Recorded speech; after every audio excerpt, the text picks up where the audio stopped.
Hello, Hi. everyone. Just getting started. So I'll take a few moments to pull up our agenda and welcome everyone as they join along.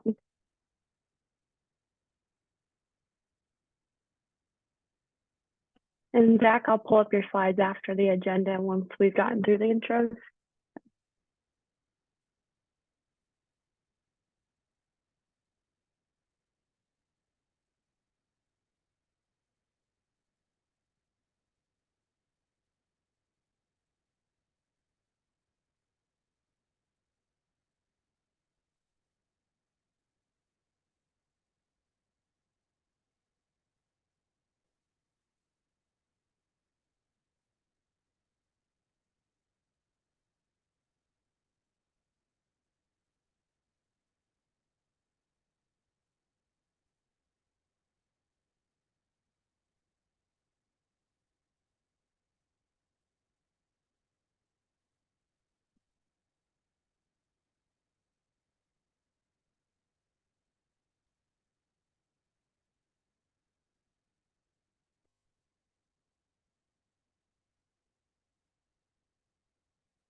Looks like we're waiting on just a few more people.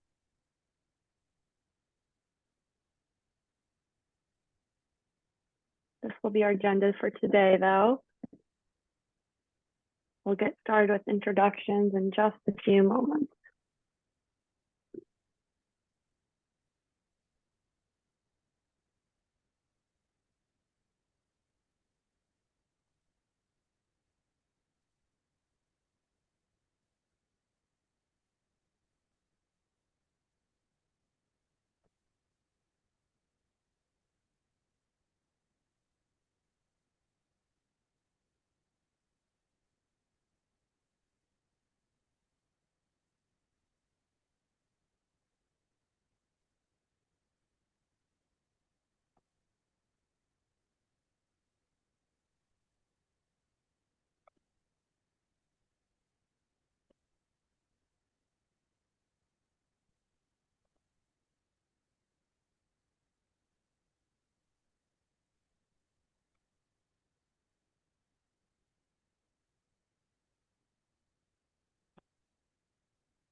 All right, seeing that we have most everyone and we might have a few more people join us along the way, we're going to start out with some introductions. I can go ahead and give an example and then I'll lead off to our speaker today, Zach.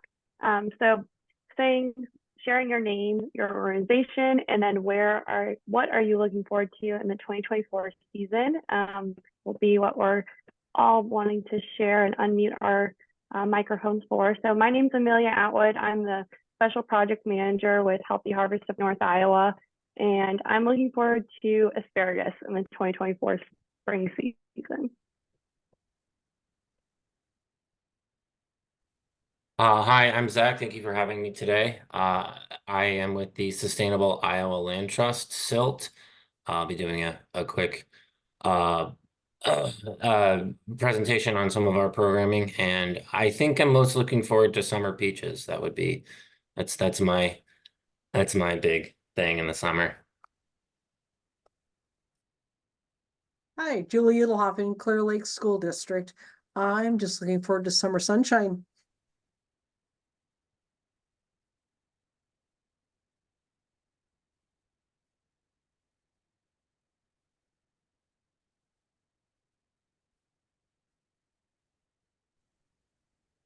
I'm Arlene Enderton. I work for Iowa State University Extension and I'm in Waverly.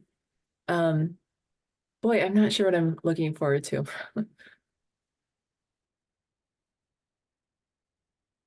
Andrea Ebelsizer, program or executive director for Healthy Harvest of North Iowa and Clear Lake, Iowa. And I just got a little cold frame for planting earlier in the season and extending the season. So I'm excited to get that thing set up now that we have a day that's not so windy and get some little plants growing in there. So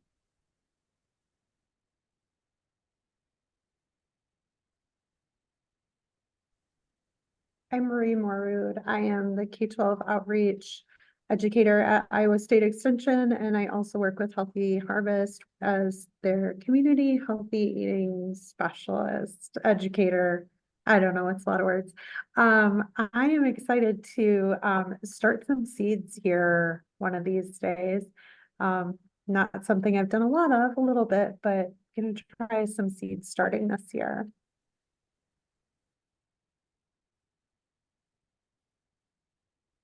Nicole Lytle. I am also with Iowa State Extension. I'm a nutrition educator based out of Mesa City, Worth County, and then Franklin counties.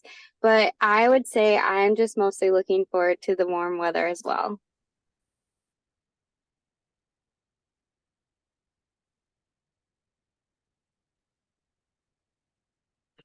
I'm Mary Byer Helm Huey with Healthy Harvest of North Iowa.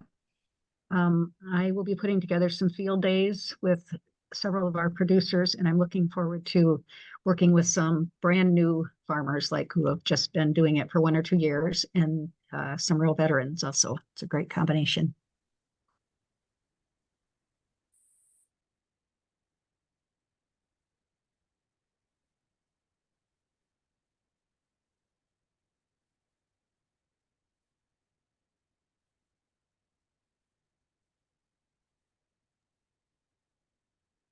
I'm Shelley Cotter.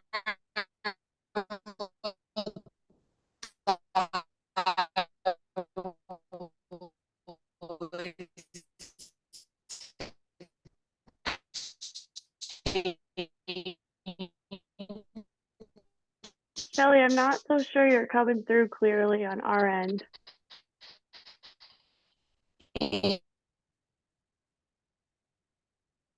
And I am most looking forward to summer programming and primarily. That's better. Okay. Yeah, that's a lot better.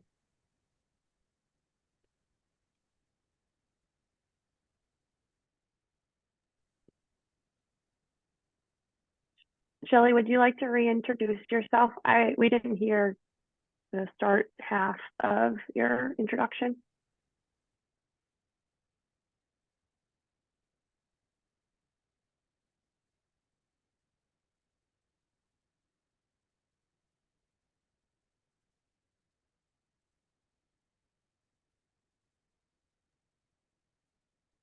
Shelley, we don't hear you at all anymore. If you want to go ahead and type into the chat your introduction, that could also work as well, and I can help share that out.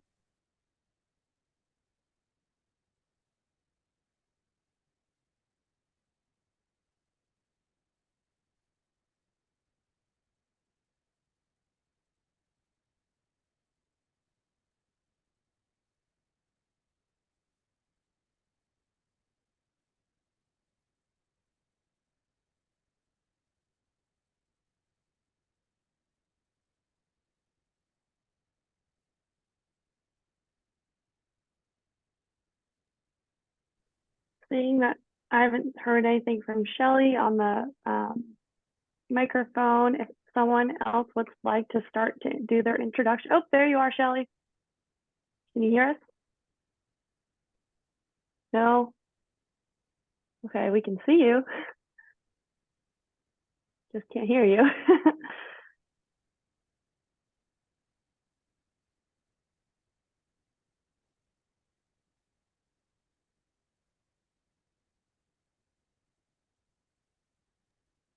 How about now, Amelia? Yeah, that's a lot better. Very good. I'm Shelley Codner with the Iowa Waste Exchange. And this summer I am looking forward to summer programming with kiddos, primarily vermicomposting and composting.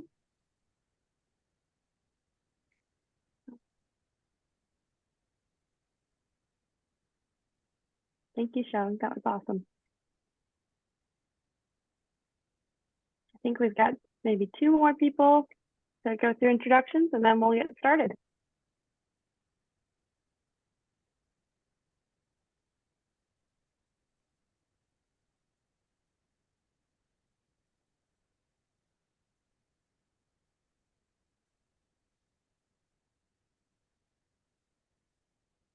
Hello, I'm Jill McKean, and I'm the CPPC coordinator. That would be the Community Partnership Protecting Children, and the DCAT coordinator for Floyd, Mitchell, Chickasaw, Worth, the Winnebago, Cerro Gordo, and Hancock counties. And I'm looking forward to this warmer weather, although we have it here or there, but to get out and to see those flowers grow.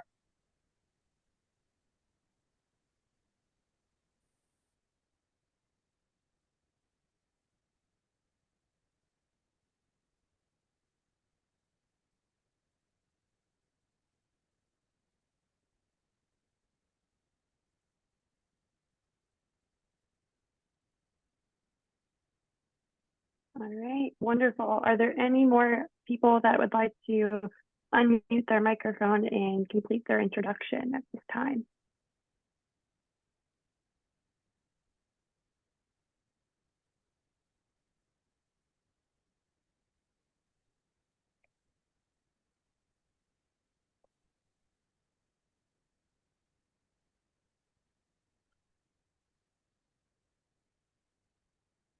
All right, seeing that I haven't heard anyone speak up, we're going to go ahead and move on to our presentation that brings us here today. We have Zach from Sustainable Iowa Land Trust, and I'm going to go ahead and pull up his slides for sharing purposes.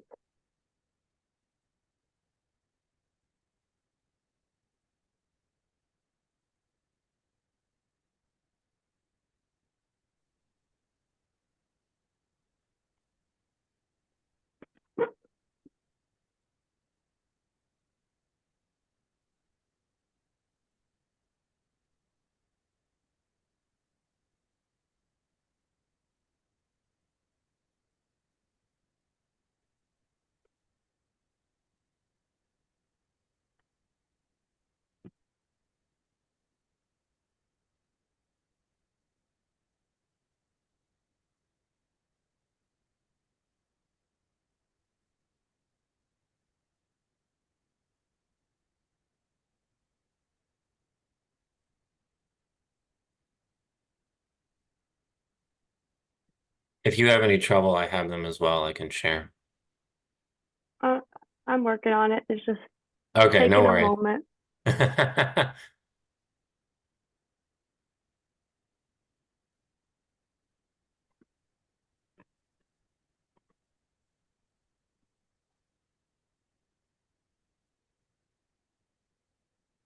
All right.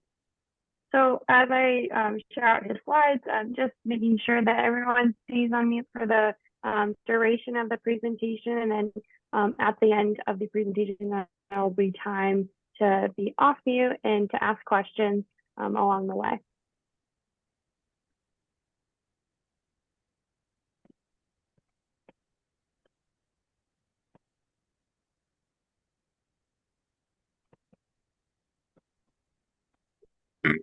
Can y'all hear me okay? All right, and I'll Awesome. Well, thank you so much for having me today. Thank you, Aaron. And to the rest of your staff for allowing me to be here and talk about the work that I do with SILT. I'm very honored that you have me today, and thank you. And what a great group this is. So I'm Zachary Cassidy. I'm the Central Iowa Regional Coordinator, new title, previously called the Land Scout for SILT. SILT stands for the Sustainable Iowa Land Trust. I work with landowners who are interested in protecting their farmland for sustainable farming and protecting their legacy, as well as keeping it out of the hands of development. Yeah, today I'll be talking about SILT and the options that we have for communities and for farmers and for landowners to protect their farms and to create more local and resilient economies. Next slide, please. So what is SILT? Well, SILT, of course, as I mentioned, stands for the Sustainable Iowa Land Trust. Oh, there's the, okay. And we were formed in 2017 by a group of Iowans who wanted to create opportunities for new farmers and wanted to see more sustainable farming in Iowa. So we are a land trust, Iowa's only agricultural specific land trust. We work throughout Iowa, as I said, to protect farmland and grow the sustainable agricultural movement in Iowa. We use easements, which I'll explain a little bit more in the next slide, and other land protections to ensure permanent protection. Oh, no, not. I just meant like I'll explain it in the next slide, not go to Got it. Oh man. We're having fun, right? So yeah, as I mentioned, we use easements as which I'll explain more about later, and other land protections to ensure permanent protection for Iowa farmland. So we work to ensure that farms exist that produce healthy table food for Iowans, work to address the climate crisis in Iowa, and all our permanent protections. Next slide, please.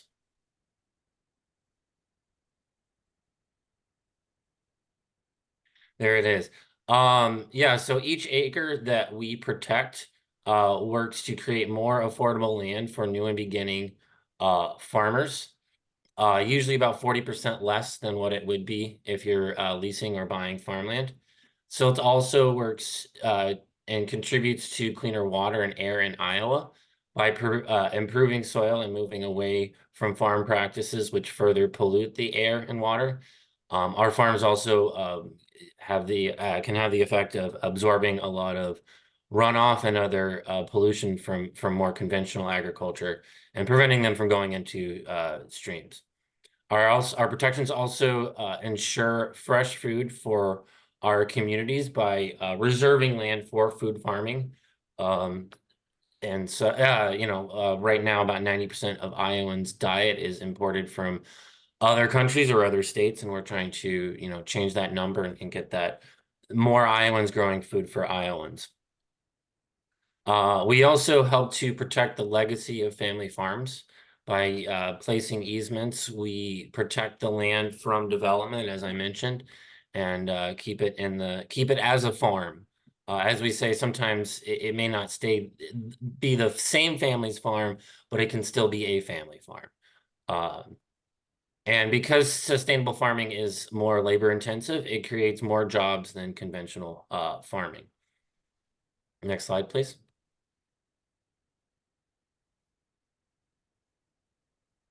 All right. So a little bit about the challenges that SILT came out of. SILT was formed to address the issues that we are currently seeing in our farming communities. The first being that farmland is being lost at a very, very rapid rate. About 1.8 million acres of farmland each year in the United States.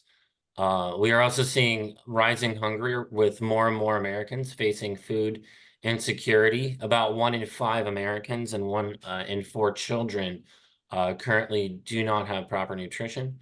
We're also seeing the consolidation of farms by corporations and wealthy investors. And of course, we're seeing a worldwide climate crisis with climate change. Climate change in Iowa is leading to higher nighttime temperatures and increased humidity. And according to 200 university scientists, researchers, and faculty at ISU and other universities in the state, increasing trees and other sustainable agricultural techniques can offset these higher weather events that we're seeing in the summer. And protecting Iowa land for agriculture can help with urban heat in the summer and also reduce energy use for heating homes. And so within the crisis that we're seeing, we do also see opportunities. Within the next 10 years, roughly 400 million acres of farmland is going to be changing hands. This means that each of those acres is a chance for new and beginning farmers who want more choices as to what they grow. They want to, have more diversified farming. They want to farm more sustainably. They want to provide food for their local community. And with this much land changing hands, this does create opportunities for that. Additionally, local markets that support specialty farmers are also on the rise. Farmers markets attendance has gone up in the last decade with more and more farmers markets popping up everywhere. CSAs, all those kinds of new markets that are coming up. Next slide, please.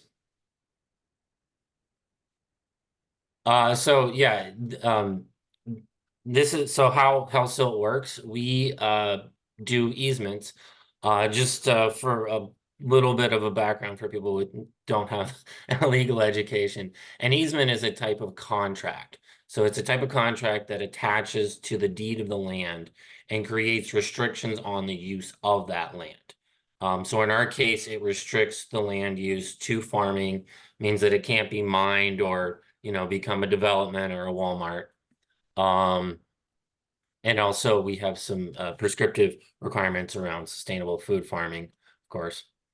As just a sort of a recent development, the NRCS has its own easement program. They're called ALE, or agricultural land easements.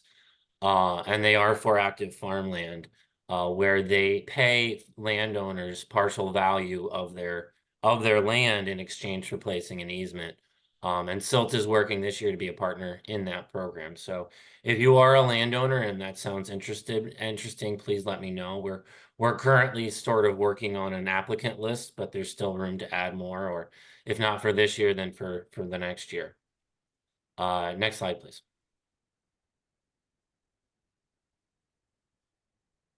All right, so just a little bit about our solutions for landowners.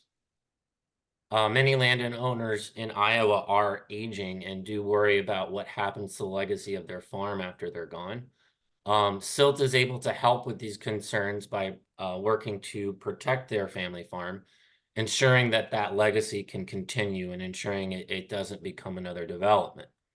Our easements don't affect the ownership of the land, although we do take donations, but the land and the easements also can be passed or sold to new owners, but the easement restrictions would follow that sale or or leaving it to your kids. And we can also help landowners who themselves don't want to farm. We are able to help them find a tenant. We have a list of more than roughly 100 applicants who are interested in SILT land. We have several donation options, including reserve life estate. That's a good option for landowners who do not have heirs and are not ready to make any sort of changes towards sustainable farming now, but essentially meaning that they will leave their farmland to SILT when they die, and then they in exchange for some tax benefits, and of course the peace of mind knowing that the farm will be protected. We also have conservation easements, which are our most popular option, as I mentioned a bit above, and we also just take straight donations, although that's very rare. You can see Mary Ellen Miller in this picture. She was one of our landowners. She donated 40 acres to SILT in 2015, before we were even fully a formed land trust. But she was able to donate it as a land reserve life estate, and someday will provide some very good opportunities for new farmers. So we're very grateful for our landowners. Next slide, please. Thank you. Yeah, so Silt also has some options for newer and beginning farmers. As I mentioned, Silt land comes at a lower rate. With many farmers struggling to get access to land if they do not have money or family land to depend on. Land that is sold or leased by Silt is usually about 40% cheaper than what it would be. And then farmers leasing from Silt can also receive equity in any investments they put into the land. So if you build a barn or something else and 10 years later you leave, you can get paid back for that investment. And if you are interested in Silt land, we have a farm seeker survey on our website. And so you can express, where you'd like to have a farm and find it. And yeah, there's a YouTube video. If you just go on YouTube, it's Silt, you can find that video. We don't need to watch it now. Oh. Sorry. Oh.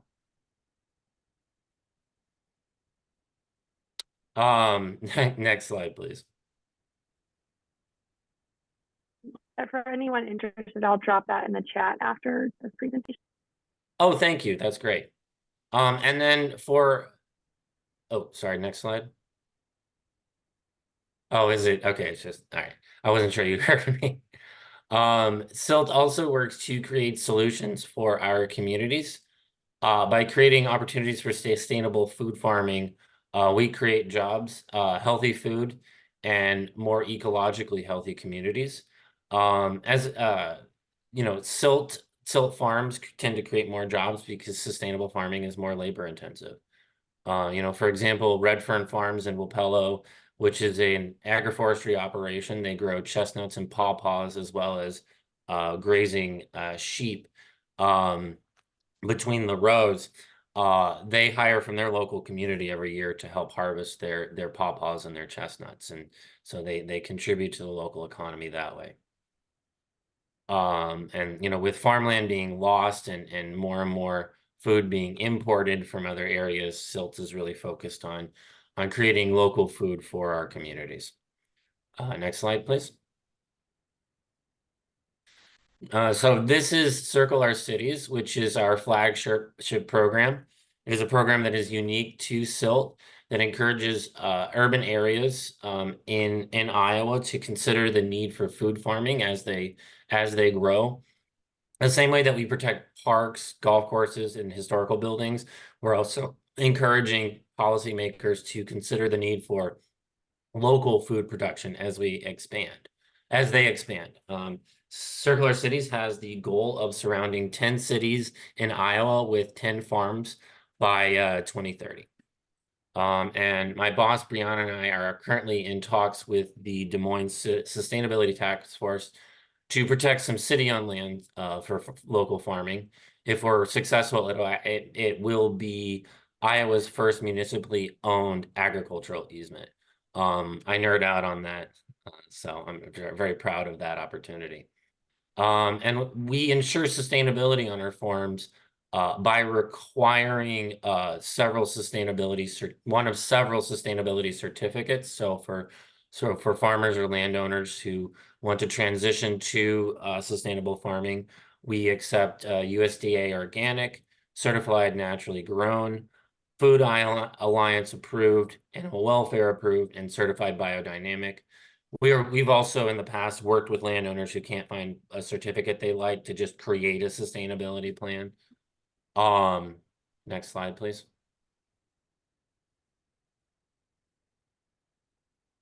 Oh, there we go. Yeah, so as I mentioned, Circle Our Cities does seek to surround our communities with farms that are socially, economically, and environmentally sustainable. This is Redfern Farms that I mentioned just earlier. They average $7,000 per acre. And as I mentioned, they grow pawpaws and chestnuts. And by hiring locally, they help, contribute to the local economy.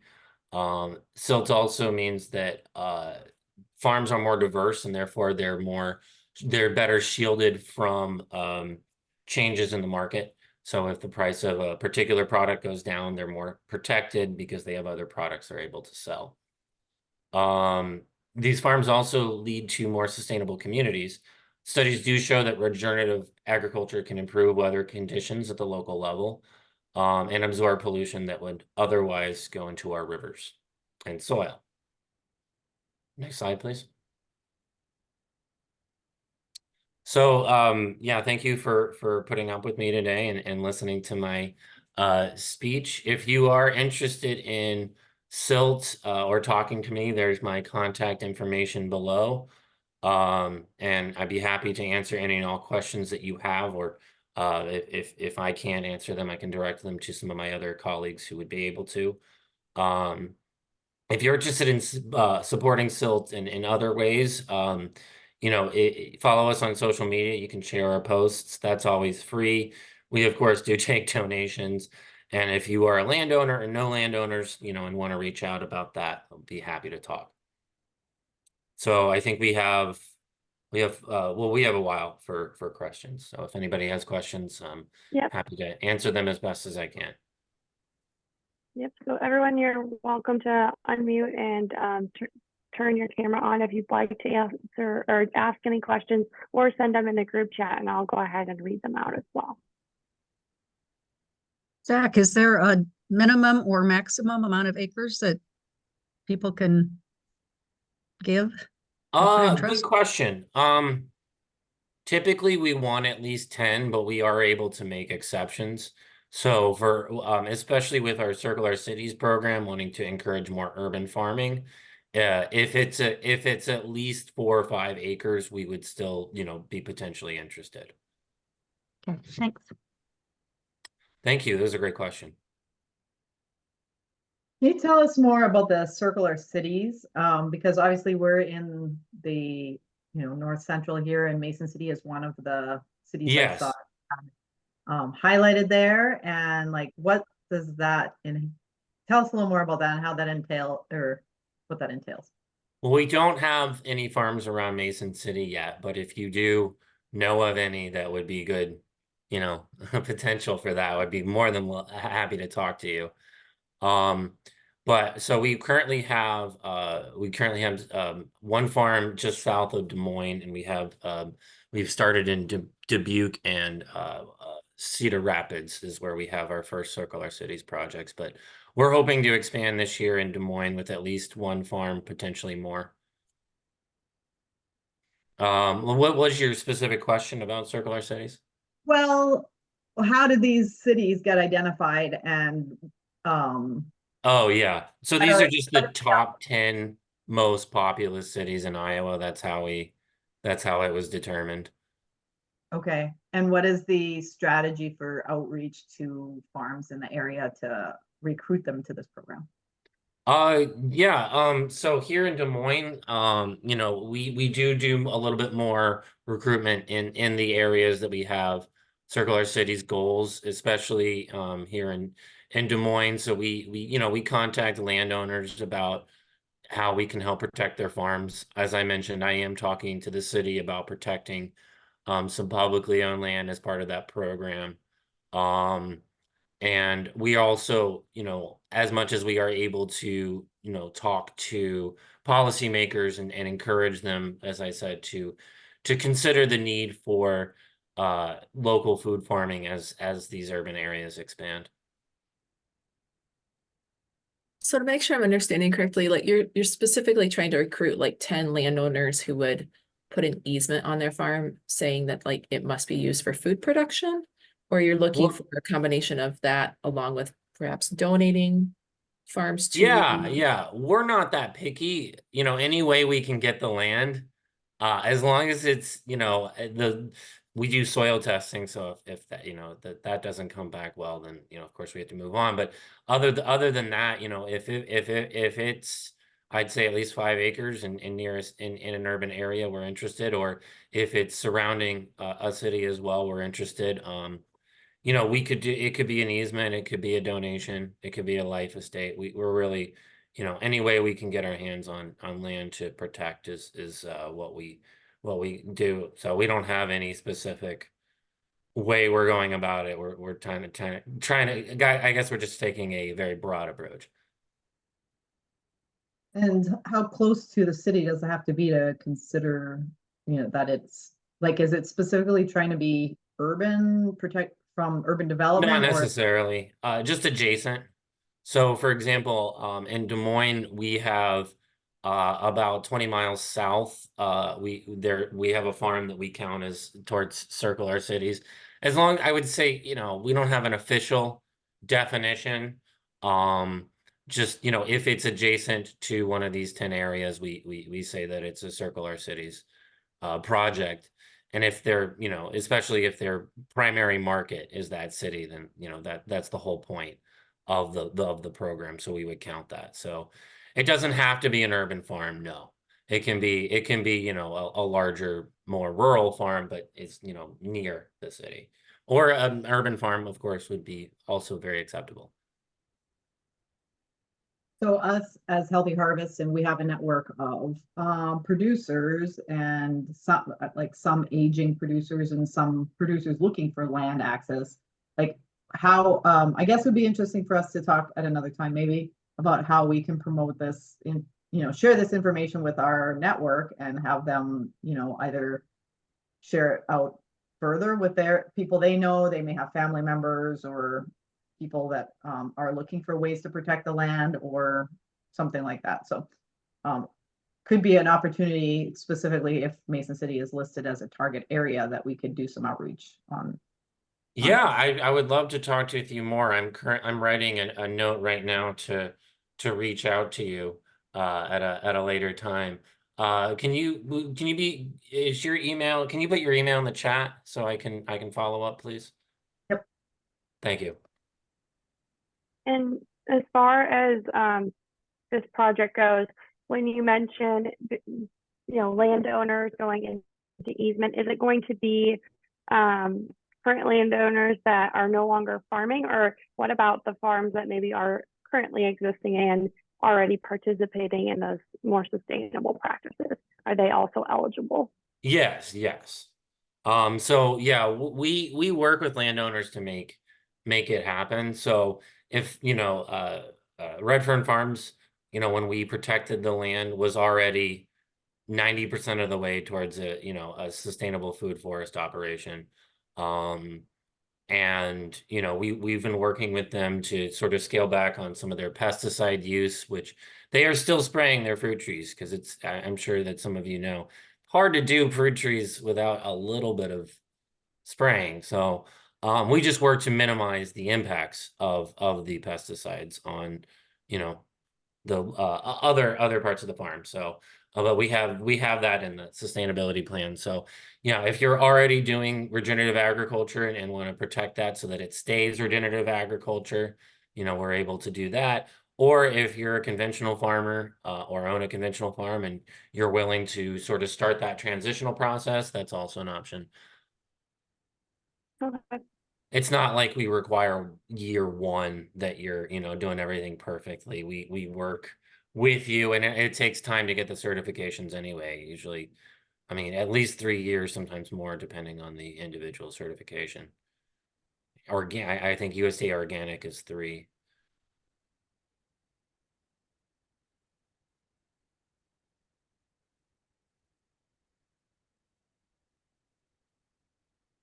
Thank you. Yes.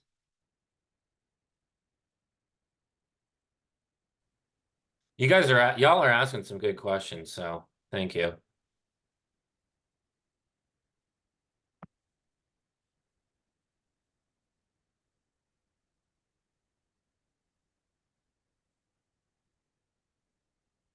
So Zach, does still offer services to landowners or land seekers just kind of in a general matchmaking kind of way? Or is it really more focused specifically on those farms that want to deep dive kind of into the regenerative practices? You know, it's funny you mentioned that. Until recently, it was really just the easements that we were focused on. However, realizing that an easement is honestly a very big commitment for people. And so PFI has a similar program where they sort of match up regenerative farmers to landowners who are willing to support that kind of thing, and maybe, charge a little bit less than they would for conventional ag. And so we are considering that as a program this year.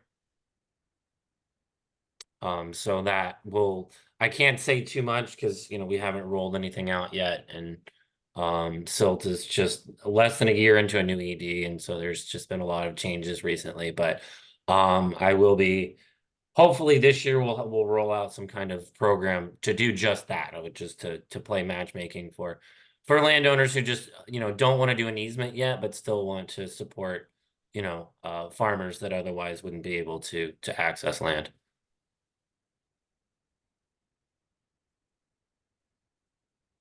So Zach, you mentioned a couple of reasons why Silt came about, but when did they particularly start as an organization?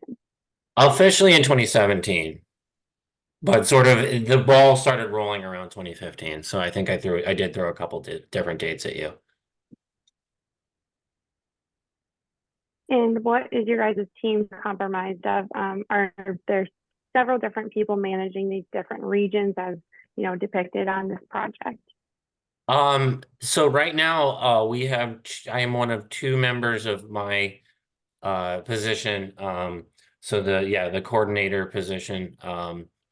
And we are hiring two more this year. So if you know anyone, please reach out.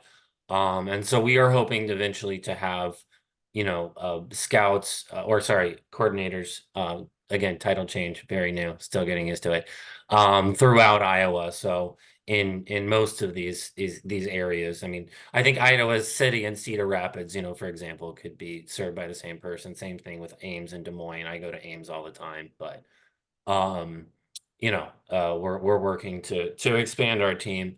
And so then we also have a farm coordinator who works with landowners once they decide the easement, and works with them to do the paperwork and find a lawyer, all that things. And also Lexi, who's our land coordinator, also works with farmers who are interested in leasing silt-owned land. We of course have our executive director, and we have support staff. All in all, I think we have 7 full-time employees and 4 part or contract employees, but we are growing this year. Thank you for sharing that. Our roles at Healthy Harvest have changed a little bit recently, so there's definitely that confusion sometimes when you're saying what your title is and how that orients to your work, because special project manager myself does not always allude to that much. But as far as mentioning that there's 7 full-time and 2 part-time, when you mentioned adding people to your team, and if we were to share that out to our community, what would those positions look like? Would they be full-time or part-time, so we could just provide a little basis? So we're hiring several. I can follow up with you in an email with more details. Hold on. Let me make a note of that as well. Yeah. I'll send that to you tomorrow. Okay. But they would be both. There's options for both part and full-time, and then we're hiring a summer intern. It'll be a temporary position as well. Okay. Just because whether we're talking to our consumers or producers, being able to provide them with those opportunities with Silt, whether working for them or working with them, could be helpful in sending along to our network. Awesome.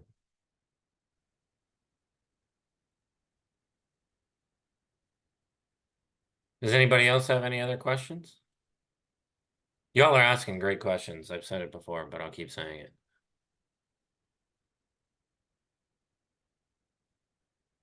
And here, I'm going to give you my contact information.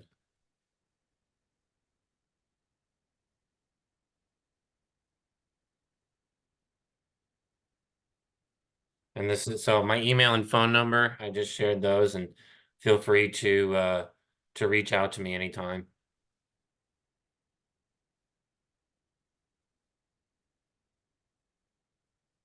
Zach, There did you mention how aren't- many farms you've helped so far with, Say that again? have you mentioned how many farms total you've helped so far with conservation easements or that have been donated? Did you mention? that previously? 15. Okay, And we're closing on at least one more this spring and hopefully some others this year. We're it's a long process to place an easement on a property, and then especially with the ALE easements that I mentioned, those take even longer because you have to wait on the federal government.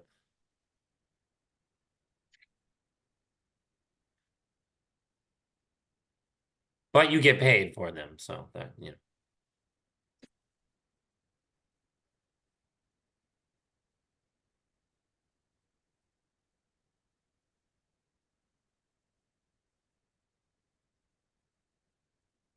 Great. Do we have any further questions? And like I said, anytime you want to reach out, if you think of a question, it happens to me all the time. I'll think, oh man, I should have asked that. Send it to me, you know.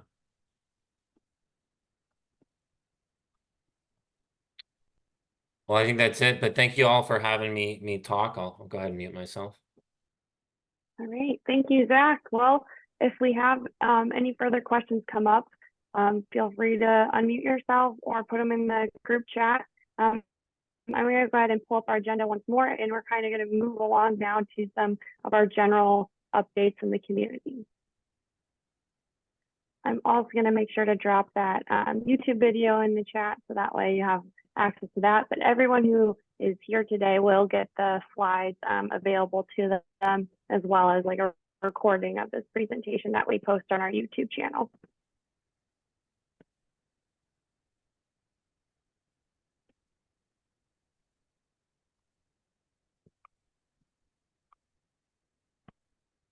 Okay, so once again, thank you guys for your participation throughout our presentation, and thanks again to our presenter, Zach. As far as our community projects, if there are any updates to farmers markets that anyone would like to share, feel free to unmute yourself now.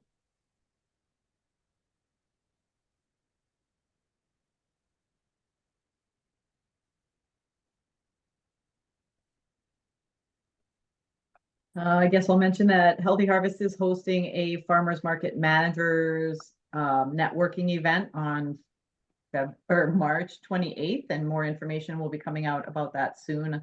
I know that's on Amelia's list of upcoming things, but it's going to be kind of a networking event so that market managers can share with Healthy Harvest more details about what's going on with their market and struggles and successes, and we can kind of identify areas that we can help them to grow the market in different ways. So, or connect them to resources that we may know about. So that'd be for market managers and or board members, kind of more for the organizers of the market, not so much for the vendors themselves. So that will be coming up soon at the end of March. And Andrea, will that be posted on our website and our Facebook page as an event? Yeah, we're debating that. I think it's going to be more, the information will go out to the farmers market managers that I think we have a pretty extensive list of managers, and ask them if they want to invite their board members as well. So we'll be sending out a newsletter for that. Okay. Yeah.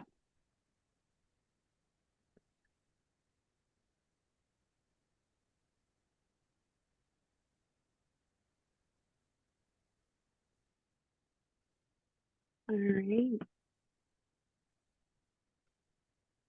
Well, if there aren't any further topics of discussion for farmers markets, then we'll discuss community gardens as our next topic. So if there are any projects in that area that anyone would like to share at this time, feel free to unmute yourself.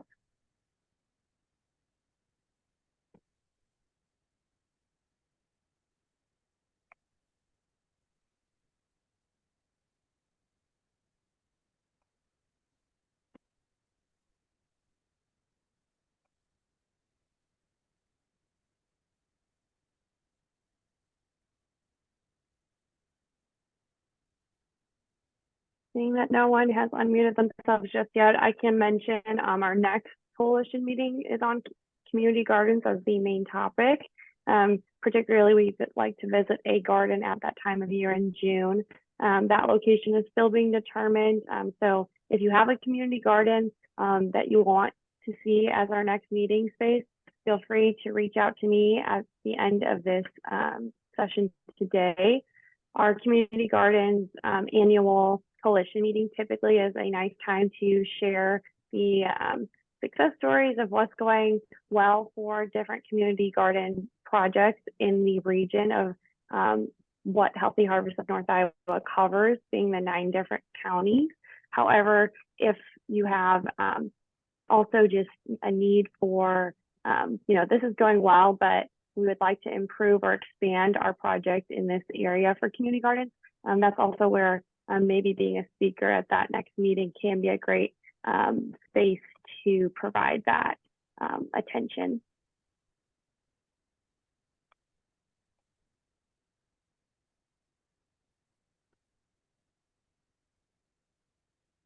All right.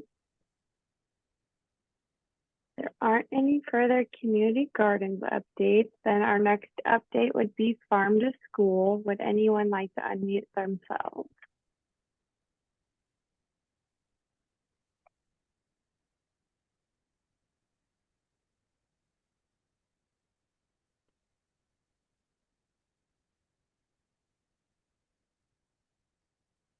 This is Marie. Can you hear me okay? I'm having connection issues. Yeah, Marie, I can hear you. Okay, perfect.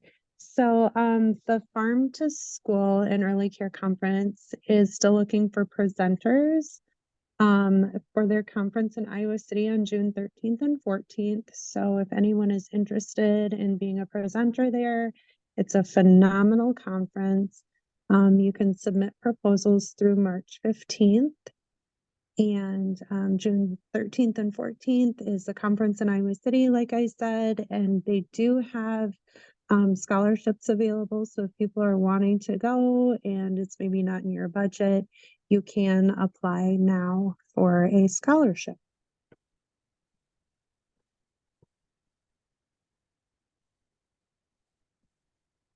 Thank you so much, Marie, for sharing that out. The Farm to School Early Care Conference and Community Gardens is a great time of year to meet people that you've probably been on Zooms on frequently and be able to discuss those different updates of projects going on statewide and just the impacts that those have made. So definitely I would recommend attending if you haven't been able to do so previously.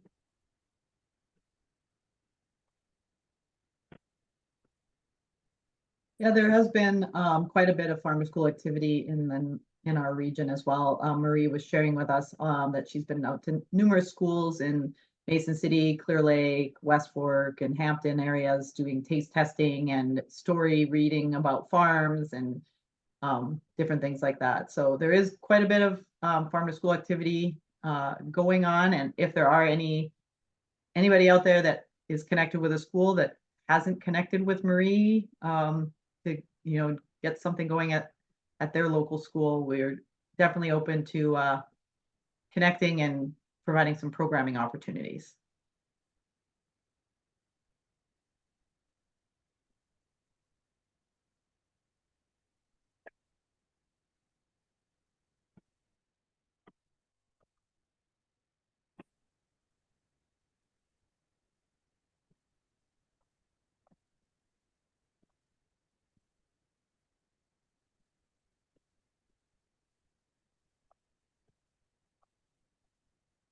Alrighty. So then as far as mentioning Farm to School, that is typically our September meeting. And as listed on our coalition agenda, that would be the meeting that we have tentatively planned for Wednesday, September 18th at 4 p.m. at Clear Lake High School. I know Julie is on this call and she is able to be our speaker at that meeting and hopefully share some updates about how Farm to School planning has progressed over this year, as I know that she has pushed past a lot of different barriers in programming and made a really successful splash with what all of her staff and she have been able to accomplish.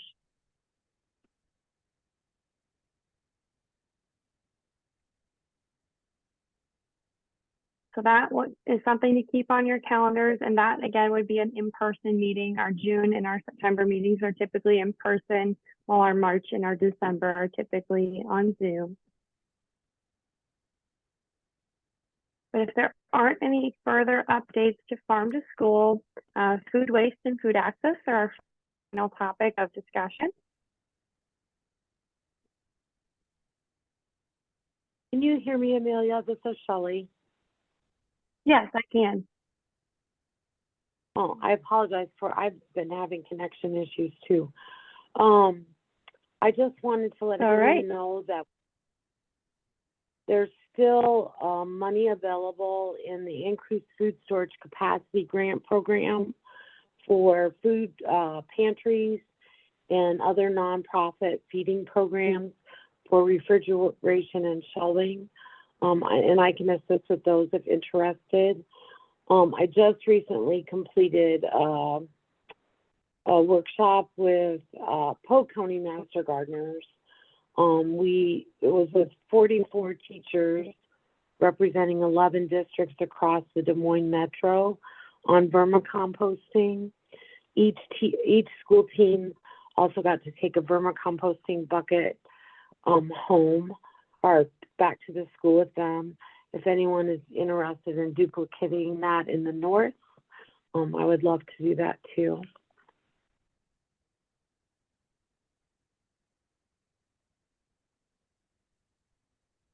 Shelley, what is vermicomposting, since you mentioned it?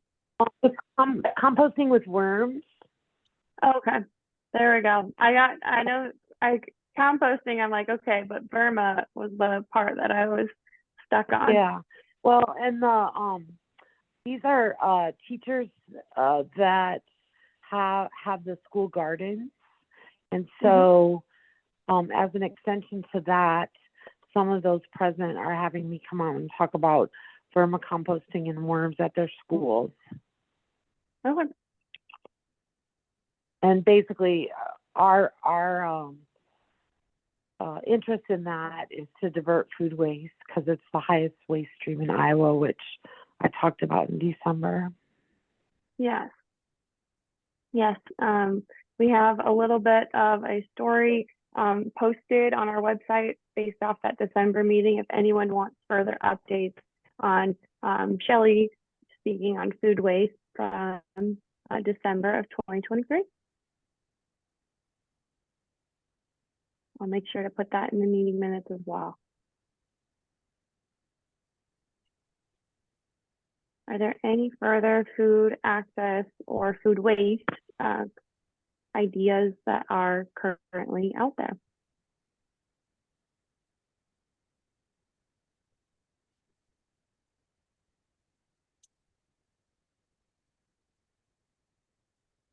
Alrighty, seeing that I'm not hearing much, I will go ahead and just read through our upcoming calendar events. And if there are any further calendar events that your organization also has, feel free to, again, unmute yourself and share those out. But we have the Licensed Food Establishment networking event on Thursday, March 28th at the North Iowa Event Center. And Mary, if you do.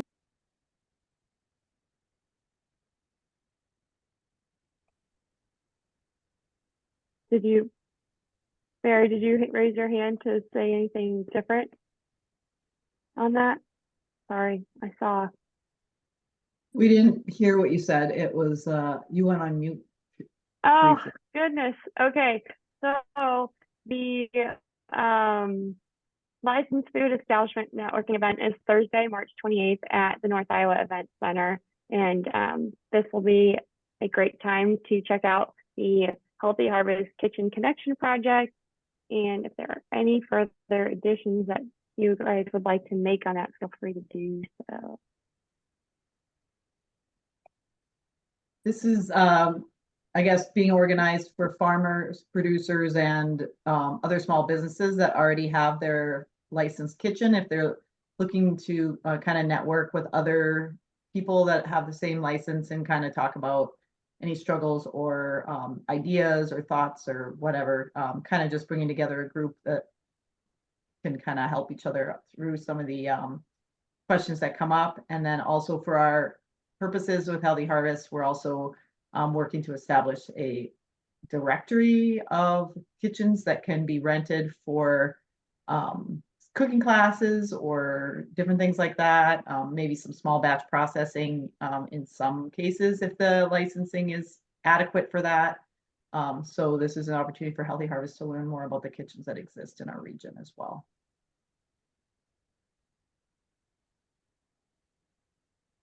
Thank you, Andrea. So then one of our next events is the NIAC Meals on the Move.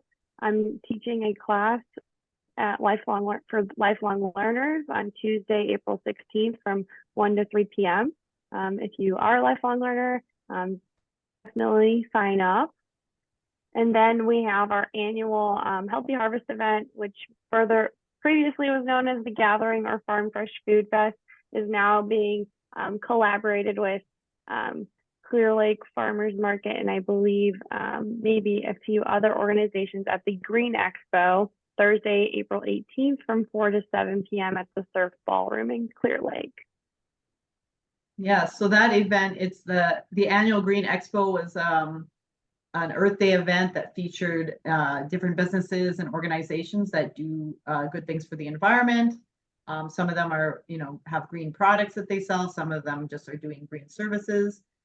This year we're partnering with them and combining our Farm Fresh Food Fest, which was a kind of a indoor farmers market style event with the Green Expo. So it's going to be called the North Iowa Green Expo and Market.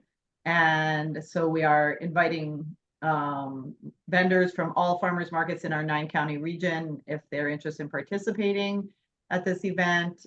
So that's Clear Lake Market, but also Mason City, Forest City, any other markets in the region that have vendors that might want to attend this. So it's really loosely being announced. The registration form just went up today and it has a few tweaks that need to happen, but very soon we're going to have more information going out about that.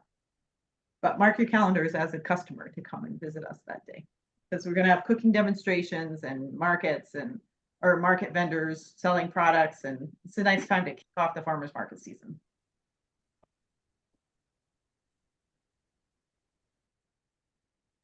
Yep, so for everyone that mentioned that they are looking forward to spring weather or spring foods, this could be your chance to go ahead and take part in both of those things, because hopefully by April 18th, it'll continue to be warmed up. And then our other events being the spring cooking class, I will be teaching Wednesday, May 8th from 1 to 3 p.m. at the North Iowa Event Center. And that cooking class is going to be based off of the Meals on the Move discussion that I start at NIAC. So it's going to be focusing on how to build a balanced plate on the go, but in a cooking class format where participants get to be hands-on in that experience. So the registration link is coming out soon. Definitely will be out by early April. So definitely sign up if you're interested. Are there any other updates in the room for upcoming events?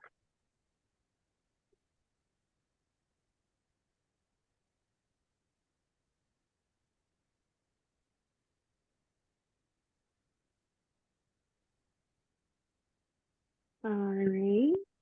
Seeing that I'm not hearing anything, we talked about this as we were going through the group updates, but the next meeting will be likely Tuesday, June 4th. We're still verifying the location based off the community garden speaker. If you have a speaker in mind that you'd really like to see at our next meeting, feel free to reach out to me. I'll be the one sending you all notes from today. And then our next meeting after that was in September, and that's going to be again at Clear Lake High School covering farm to school updates. and Julie is going to be the speaker at that meeting. And then we have the virtual meeting in December covering food access and food waste. And that meeting is entirely up for grabs, whether the date, time, or location is of preference per individual. If there aren't any further questions or updates to be shared, then I'll go ahead and stop sharing my screen. And you are welcome to log off. Thank you. Thanks everyone for attending. Bye, Thank Julie.